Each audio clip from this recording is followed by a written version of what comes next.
자, 우리가 지난 시간에 이 1945년 8월부터 이 46년 상황까지 우리나라가 해방 이후에 어떻게 정부가 구성되어 가는지 그 첫 과정을 선생님이 설명했습니다. 그래도 우리가 역사적 맥락이 중요하기 때문에 이 45년부터 이 48년 8월 15일 이 3년간의 시간을 여러분들께 쭉 설명을 해보도록 하겠습니다. 뭐 동영상만 보고 복습하는 친구들은 좀 첫 번째 동영상 봤으면은 좀 중간으로 넘겨서 이 이후 47년부터 봐도 무관할 것 같습니다. 자, 우리는 일단 45년 8월 15일 날 광복 해방을 맞이했습니다. 근데 이게 안타까워, 아쉬워. 왜? 우리가 일본이랑 직접적으로 어떤 전쟁을 해서 싸운 것이 아니라 2차 세계대전에서 일본이 패망을 하면서 이제 갑작스러운 항복을 하게 되고 우리는 정부를 만들 만한 그러한 힘과 준비가 안 돼 있는 상태에서 독립을 맞이하다 보니까 결국에는 우리나라는 38선의 경계로 북쪽에는 소련의 군대가 그리고 남쪽에는 미국의 군대가 대신 통치해주는 그런 상황을 맞이하게 되었습니다. 자, 이런 상황에서 45년 12월에 모스크바에서 3국 외상회의가 열렸어요. 세 개 나라는 미국, 소련, 영국 세 개의 나라 정상들이 모여서 일본, 독일, 이탈리아의 식민지 국가들을 어떻게 해방시킬 것인가 이러한 회의를 진행하게 됐죠. 그래서 이 모스크바 3국 외상회의에서 결정된 내용으로는 첫 번째, 임시정부를 수립해 주자. 그리고 얘네가 임시정부를 운영할 만한 힘이 없으니까 최대 5년까지 신탁 통치 대신 통치해주는 모습으로 진행을 하자. 그리고 세 번째, 이런 것들만 하면 강대국 열강의 힘으로만 지정이 되는 거니까 정기적으로 미소 공동위원회를 개최해서 미국과 소련이 주관하는 가운데 한반도 사람들을 불러다가 한반도 문제는 회의를 진행하자라는 것을 결정하게 됩니다. 그다지 나쁜 조건은 아니에요. 왜? 당시에 우리나라는 아직 어떤 정부를 운영한 힘이 없기 때문에 자칫 잘못하면 독재로 갈 수도 있고 자칫 잘못하면 또 다른 열강의 침략을 받을 수도 있기 때문에 그래서 이 세 가지 내용이 정해져서 이대로 잘 운영이 됐으면 좋았을 텐데 이 신탁 통치라는 내용을 왜곡 보도하면서 이것을 자신의 생존 정치적인 수단으로 이용하려는 놈들이 있었어. 그 사람들이 누굴까요? 누굴까? 동영상을 봤다면 다 알겠죠.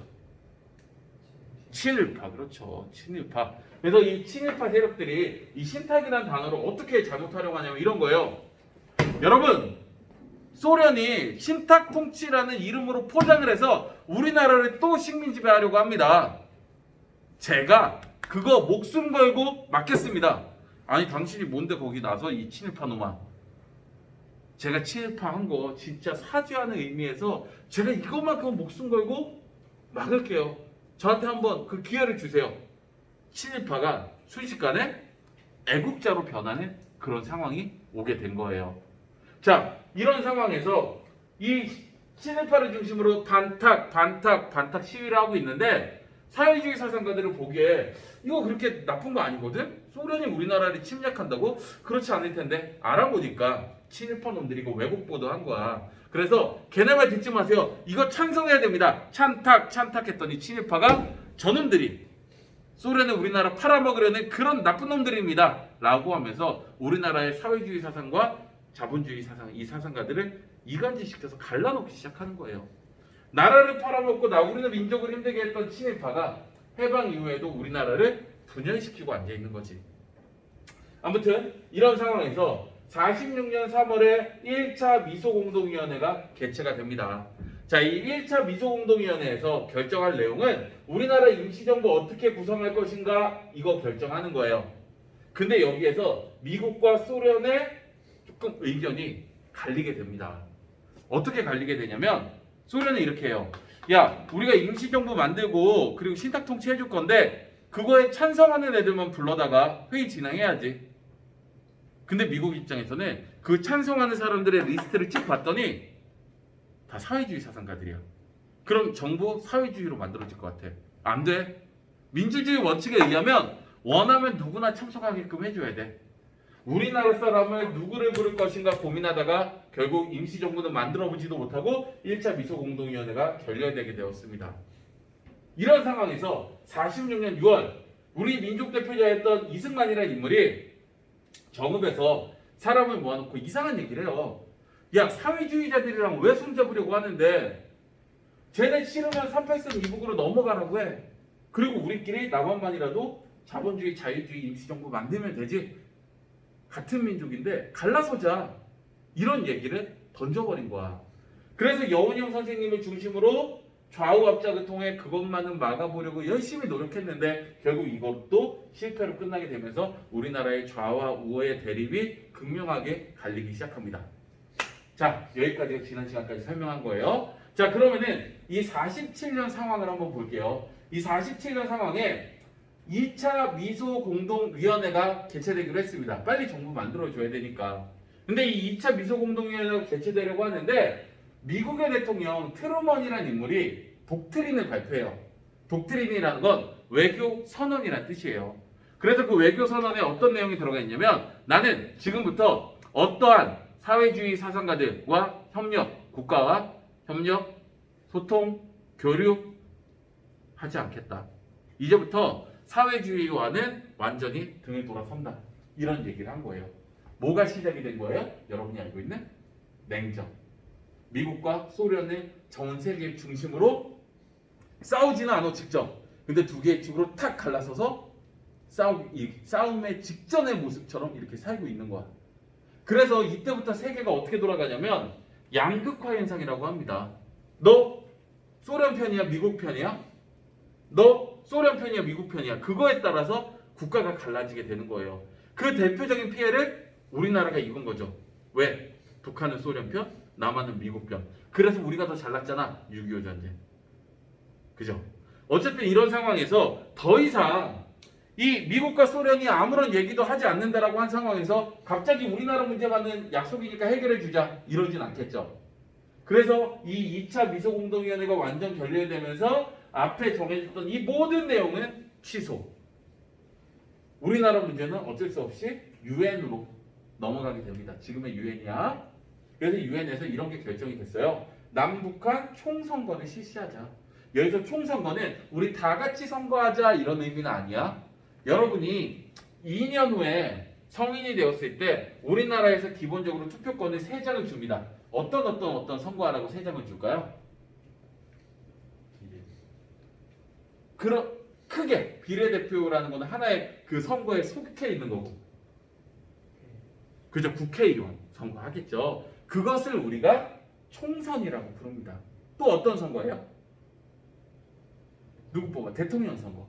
그것을 우리가 대선이라고 부릅니다. 그리고 또 하나는 시장이나 도지사 뽑는 지방선거. 근데 그럼 이 총선거는 누구를 뽑는 거예요? 국회의원을 뽑는 선거를 하겠다라는 거야. 국회의원은 뭐 하는 사람이에요? 여러분 국회의원 뭐 하는 사람이에요? 그죠? 입법하는 사람이죠. 법 만드는 사람이야. 그래서 우리나라 어떻게 운영할 건지 법을 만드는 사람을 뽑겠대. 근데 여러분 그럼 아산시 국회의원 몇 명인지 혹시 아세요? 아산시 2명입니다. 아산과 아산을 2명이에요. 천안시 국회의원 몇 명이에요? 3명. 그럼 천안시 친구들 야 아산 천뜨기 놈들 막 이러는 거야? 너네 왜 2명이고 우리 3명인지 알아? 아산에 CGV가 없어서 그래. 뭐 이러면은 진짜인가? 뭐 이렇게 생각이 드는 겁니까? 아니죠. 국회의원은 어떤 것에 비례해서 뽑게 돼 있어? 인구수. 당연히 천안 아산 합친 것보다 서울이 국회의원 수가 훨씬 많겠죠. 그래서 인구에 비례해서 이렇게 뽑게 되었는데 이것을 소련이 반대합니다. 왜냐면은 그때 당시에 우리나라 인구가 3천만 정도 됐어.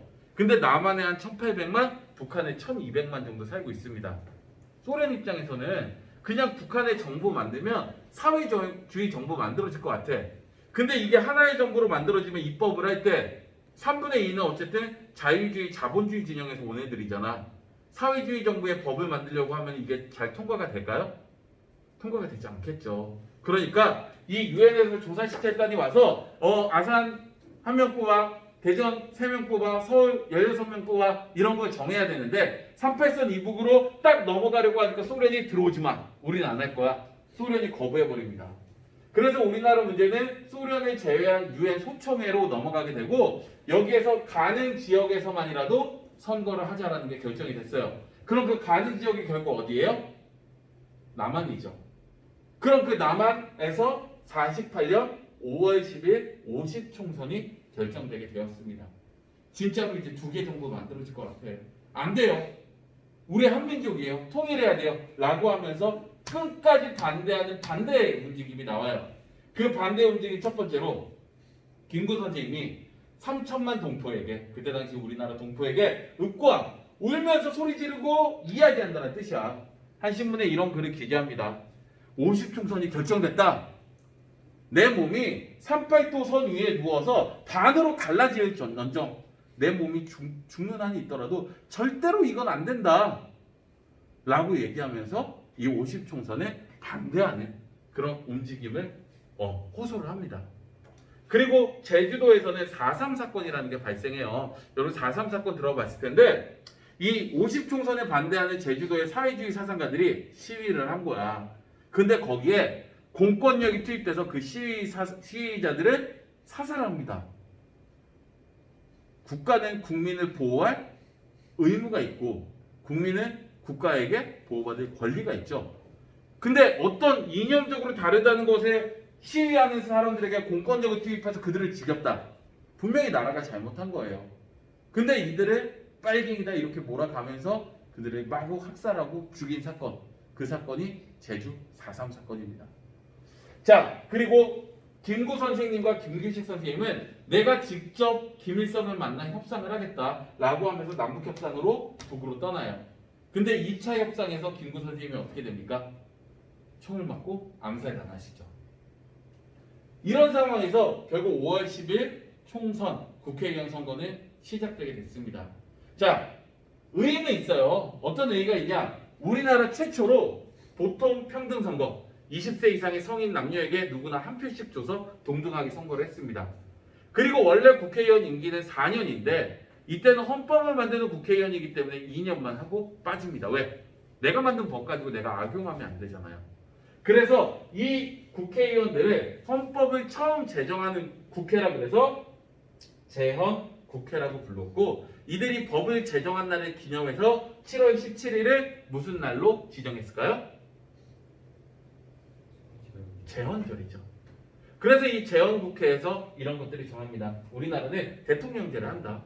지금 우리나라 아까 선생님이 얘기했듯이 우리나라는 지금 직선제잖아. 근데 이 처음에 법이 만들어질 때는 국회의원에 의해서 간선제로 진행을 한다라고 결정이 됐어요.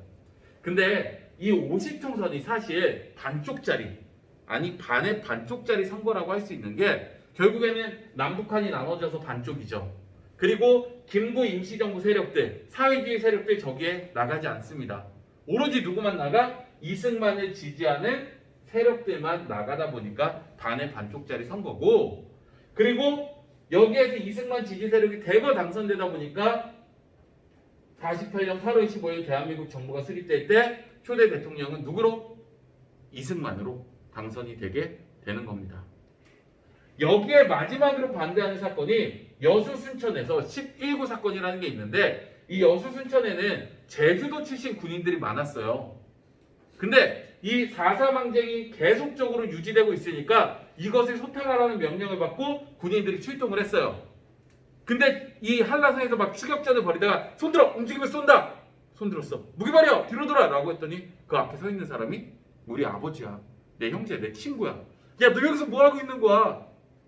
너희 같은 군인이 우리 가족을 다 죽였다고. 우리 마을을 다 학살시켜버렸다고. 이념? 몰라. 억울해서 올라온 거야. 그래서 이 제주 출신 군인들이 이 사실을 알고 10월 19일 날 출동을 거부하고 50총선에 반대하는 이런 시위를 벌인 사건이 여수 순천 11구 사건입니다. 자, 어쨌든 이런 반대에도 불구하고 우리나라 정부는 해방 후 3년 만에 이렇게 만들어지게 됐습니다. 아쉽죠? 하나의 정부가 만들어지지 못하고 달라졌고 그래서 이걸로 인해서 우리는 지금 역사가 알기 때문에 6.25 전쟁과 같은 것도 발발이 되게 된 거고요. 자, 그럼 다음 시간에는 뭘 배울 거냐면 이 정부가 첫 번째로 해야 될 일이 뭐가 있었을까요? 3년 동안 못했던 뭘 해야 돼? 해방하자마자 해야 됐던 일이 있었어. 뭘 해야 될까요? 친일파 청산해야지. 두 번째는 일본 놈들이 우리나라 땅 뺏어간 거 나눠줘야죠. 친일파 청산, 토지개혁을 해야 됩니다. 아쉽게 결론부터 얘기하면 잘했을까요? 못했을까요? 잘 못했죠. 왜 잘못했는지 그걸 보고요. 그리고 지금도 그렇지만 이때도 당연히 하나의 정부를 만들고는 싶었어. 그러니까 그 하나의 정부를 만들기 위해서 잘못된 방법을 사용합니다. 그 잘못된 방법이 뭘까요? 전쟁이죠. 그래서 6.25 전쟁이 발발되는 그 과정을 다음 시간에 보도록 하겠습니다. 그래서 오늘은 3년간 대한민국 정부가 수립되는 과정을 설명했습니다. 고생했습니다.